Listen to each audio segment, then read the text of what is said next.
It was a warm, bright Saturday. The sun was shining overhead. Tom and his cousin Sid were having a holiday. It was a day to enjoy, a day to have fun. Tom could hear the birds chirping in the trees. He was in a very cheerful mood. He was planning to go swimming with his friends. He thought of the cool water longingly. What a great time they would have! Just then, he heard Aunt Polly's voice. Tom, where are you? Coming, Aunt Polly. He called and rushed to his aunt's room. I want you to whitewash the fence today. Aunt Polly said. But we were planning to go swimming. Tom started, but he was not allowed to finish his sentence. You cannot go anywhere. You'll be finishing the whitewashing of the fence. Aunt Polly said and walked out of the room. Alas, Tom's wish could not be fulfilled now. All his plans were spoiled. He could not escape. Aunt Polly was strict, and he had to obey her. He will have finished the whitewashing by evening, and after that, he would not be able to go for swimming. He came out of the house sadly, with a long brush in one hand and a bucket full of whitewash in the other. He looked at the fence in dismay. How high the fence is! How long it is! Tom thought. The fence was 9 feet high and 30 yards long. Tom dipped his brush in the whitewash and drew it slowly across the fence.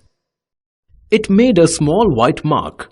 He did it again, and there was another small white mark. Tom sat down wearily. It looked as though it would take the whole day and perhaps even the night to finish the work. Suddenly, he saw Jim, the boy who helped his aunt with the tougher jobs in the house. He was carrying a bucket to fetch water from the village pump. Jim, let me fetch the water while you whitewash the fence. I'll give you a marble if you let me do it, Tom said. Before Jim could reply, he was spotted by Aunt Polly, and he went on his way. Tom picked up the brush and started working hard, but he couldn't do it for long. He felt tired and bored. After some time, he saw his friend Ben Rogers coming along the street. A brilliant idea came to his mind. Tom was very clever at getting what he wanted. He pretended not to see Ben, who was eating a juicy red apple. Ben came up to Tom and was surprised to see him working.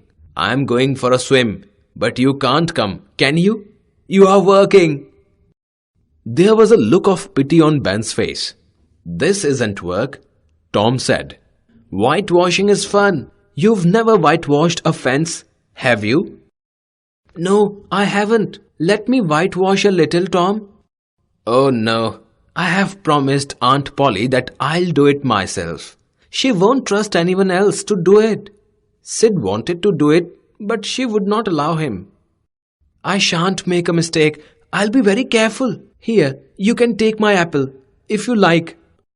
Please let me do it, Tom. Tom now had Ben begging for a chance to whitewash the fence.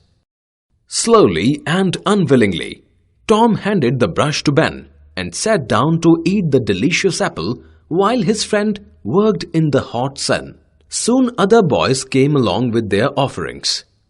Before the afternoon was over, the fence had 3 coats of whitewash on it.